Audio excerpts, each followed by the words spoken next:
Hello and welcome to Backlinking, the PKM podcast. This will be the second episode of this week, and if you're listening to Spotify, it is late again. I am changing up my schedule in a week or two, but this time there was actually a really easy excuse. My camera stopped working, which was super annoying, but it is back. It is working.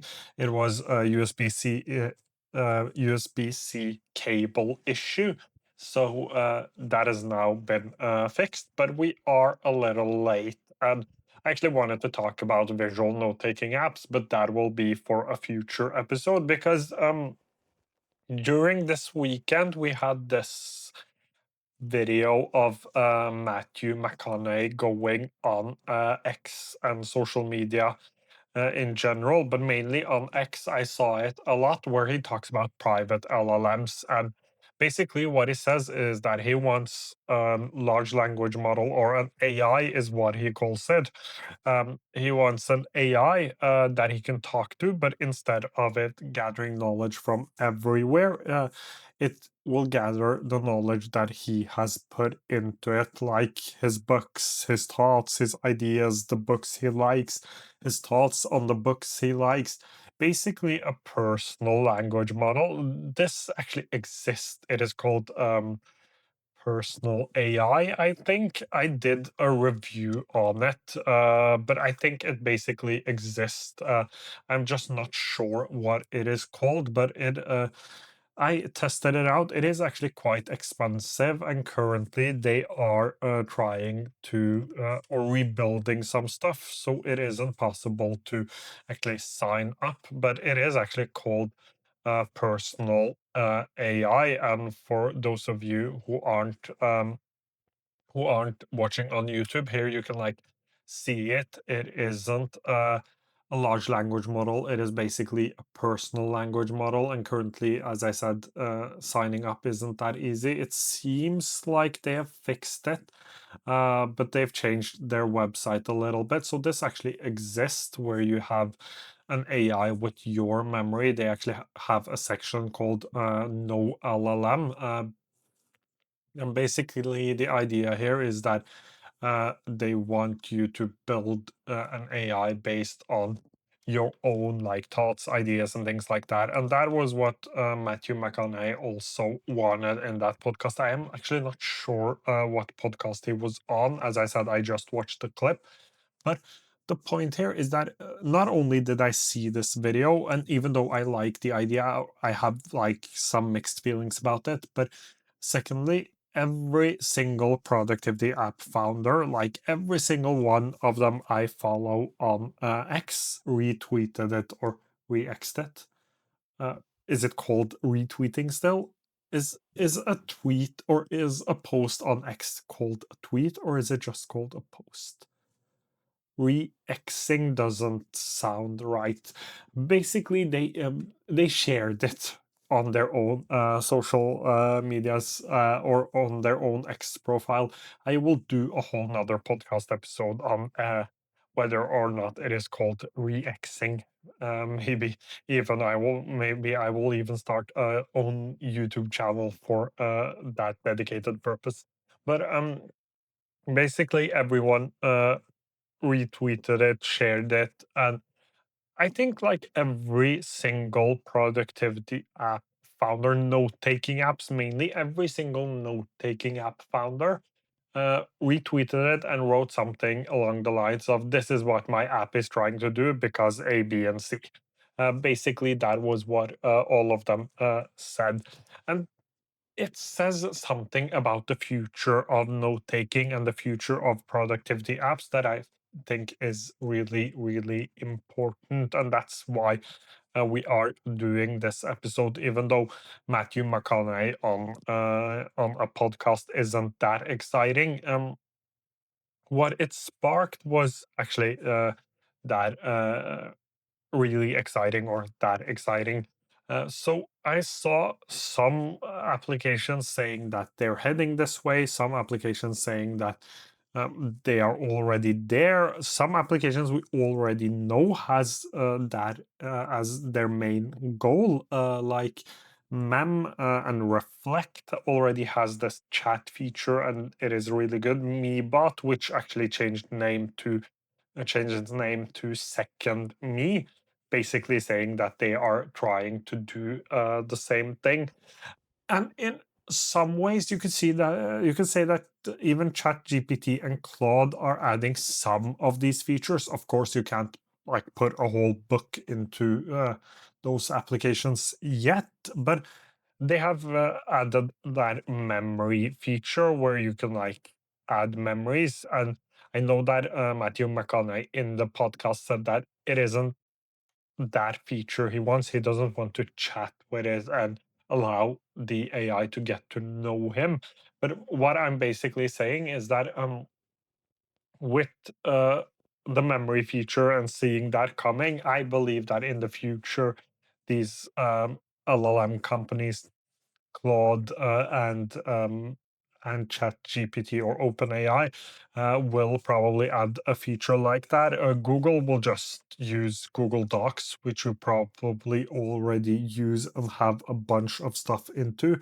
But all of these applications are trying to go into that direction. Like I saw on Slack that Sublime even is adding a chat with your notes feature. And like I really like Sublime and I really like the chat feature as well. But there is there is so many discussions to be had around like what do we want this to actually be and how do we want it to work, and also how good will it be at this point. I think that is the most important part of it. How good will it be right now? Will it be able to like answer my questions the way I want every time I want, or will it actually hallucinate? Because if these AI chatbots inside of these applications start to hallucinate around my thoughts and my feelings, I will probably never risk using them, at least not for a while. So I would probably stop using them for a while, and I wouldn't like depend on them. And for this to work, you actually have to be able to depend on it, and the AI shouldn't hallucinate, and it should be able to answer based on all of my knowledge base and understand the context, which again brings us back to the whole point of productivity and AI, or the whole discussion around productivity and AI context. How do these AI applications get enough context and the right context? Like some think the browser will be it, some things think that it will be on your operating system, some think that it will be inside of your different applications. And like things like Mem have tried doing this for a while. I have tried a bunch. I've tried Tana as well, and even though I love Tana, I think all of the AI features are great. The AI chat is probably the least used feature, at least for me, inside of Tana. Or I am, of course, talking about my own experiences, just to make that clear. I don't have any data on how much these AI chat features inside of different applications are used, but I personally use it like 1 or 2 times each month inside of my different note-taking apps or the note-taking apps I am testing out. So I don't actually use it that much. It is probably a me issue because I can see the benefit of it. I can see the benefit of like being able to talk with your own old thoughts, ideas, and I really, again, like the idea of it, but as I mentioned, there are some issues. There is another one, and that is that, like, as we evolve, because that is something humans do. Like, my interests right now is productivity applications and tech. If you go 6, 7 years back, I hated tech. I hated productivity in general. Like I hated notebooks. I didn't like writing things down. I thought that it was a waste of time. And instead, I was really into fashion. We evolve, and the question then becomes: will our AI note taking apps evolve with us, or do we have to go in and like clean it up, delete old stuff, and add new stuff? It is just like a home, and that is the example I use a lot. Like in my home, sometimes I will have to do deep cleaning and remove some things because I bought a lot of new stuff that I actually needed, but I haven't gotten rid of all of the old stuff, like changing a television, or I just changed computers, or I just changed phones. I don't need the old phone or the old Mac any longer, so I have to get rid of those things. Will we have to do the same things inside of our note-taking tools? Like that quote I highlighted like 5, 6, 7, 8 years ago. Is it that important right now, or have I changed my mindset? Have I changed my thoughts around that topic? And that will also happen. Like, just think about it yourself. If you go 10, 15, 20 years back, the way you thought about things probably was a lot different than you think right now. And how do we make sure that these AI, let's call them personal language models, how will they evolve with us? How will these personal language models or private LLMs, it has a lot of names, but how will they evolve with us? That is something that is really interesting to think about, because if I have to like update my information all the time, it will probably be too much work for most people for this to function properly.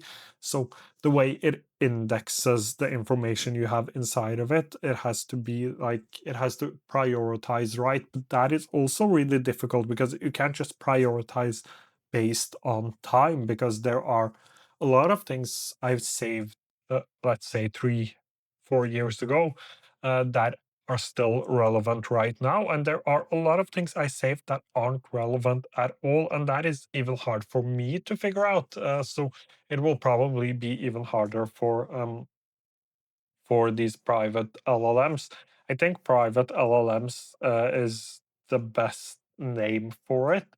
Uh, and and back to like personal AI, and I tested it out. Also, adding enough information for this AI to work. I tested it out back when it was in beta, so 2023, I think, like May 2023, something like that.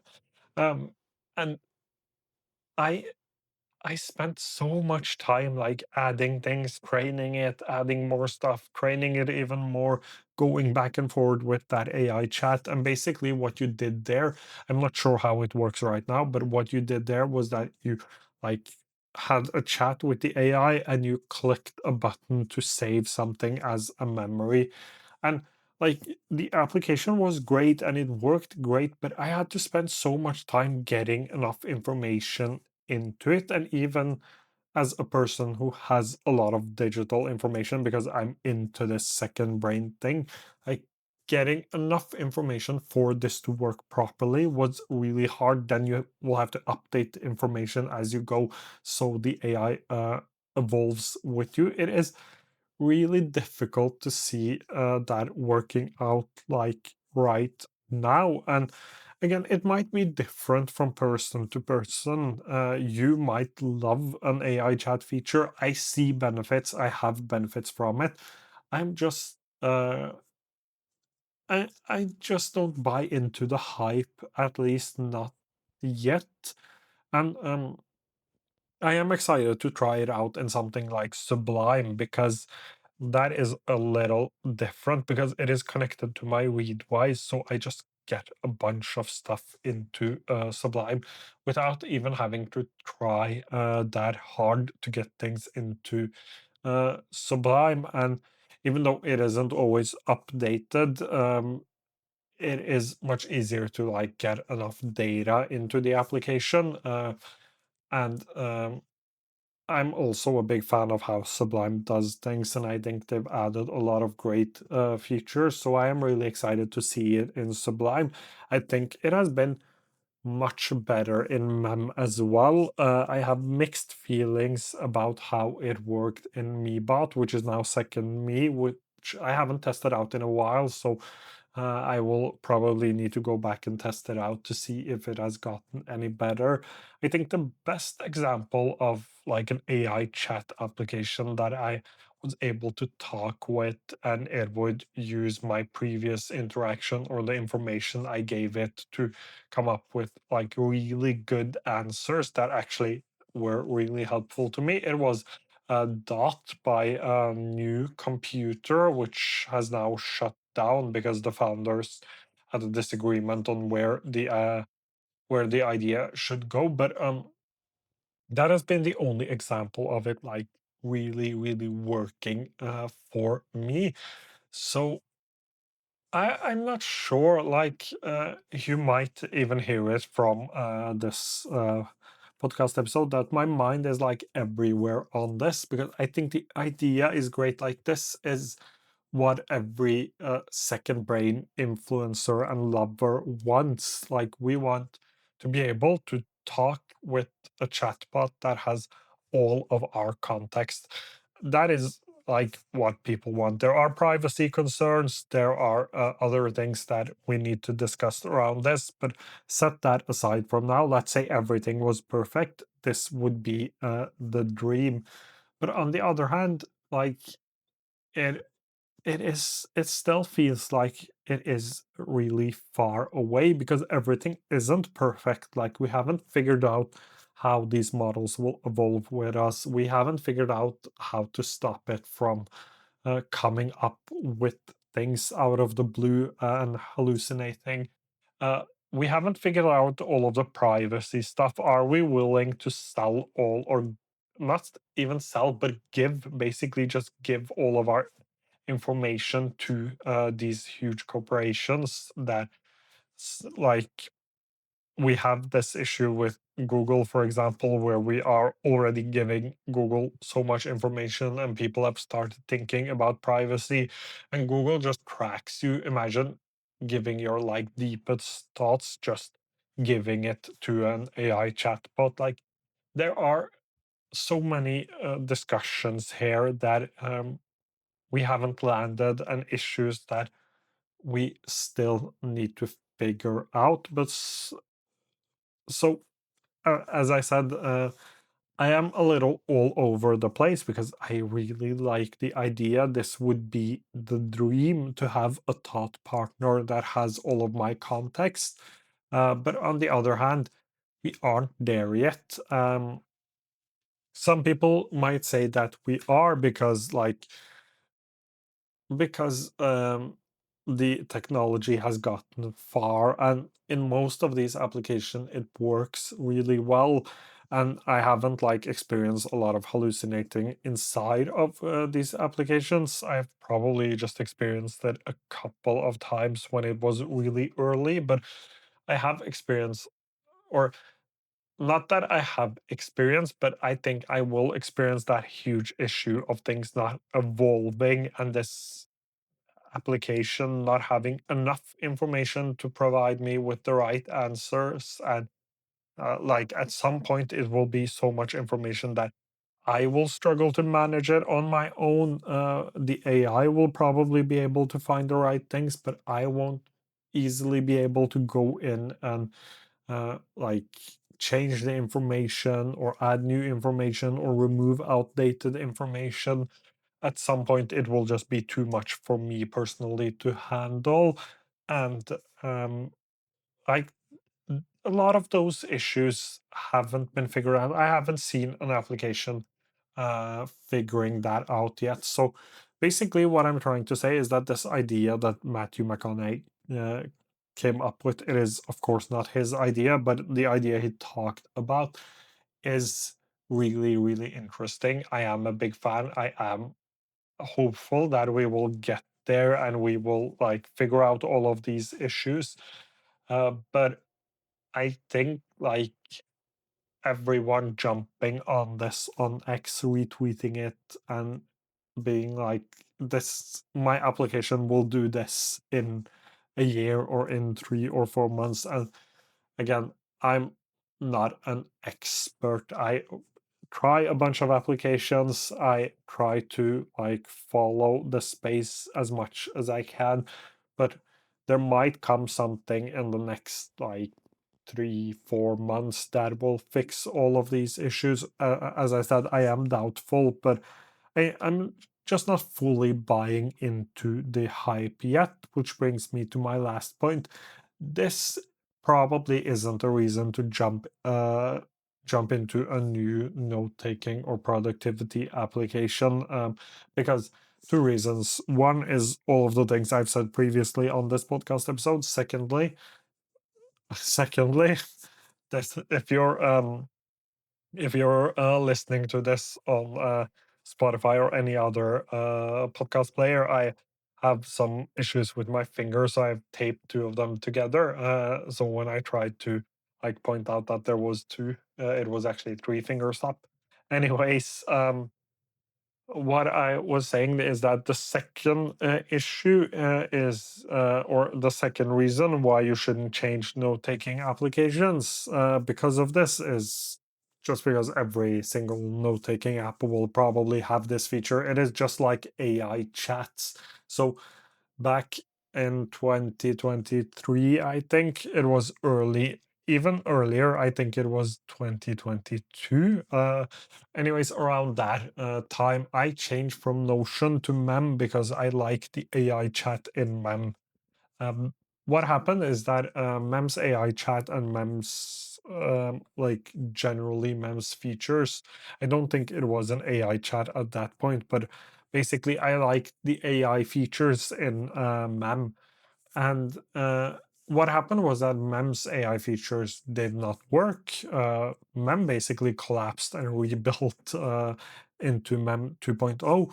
And Notion got a really good AI chat and now also has AI agents. So basically, if I stayed with Notion, I would have gotten those features at some point, and it didn't even take that long. So that is the second reason why you shouldn't change note-taking apps because of this. So this suddenly became a much longer episode than I planned to. As usual, thank you so much for watching or listening to today's podcast episode. If you have any questions, leave them down below. Send me a message on X or Instagram DMs. I will try to get back to you as soon as I can. Thank you so much for watching or listening to today's episode.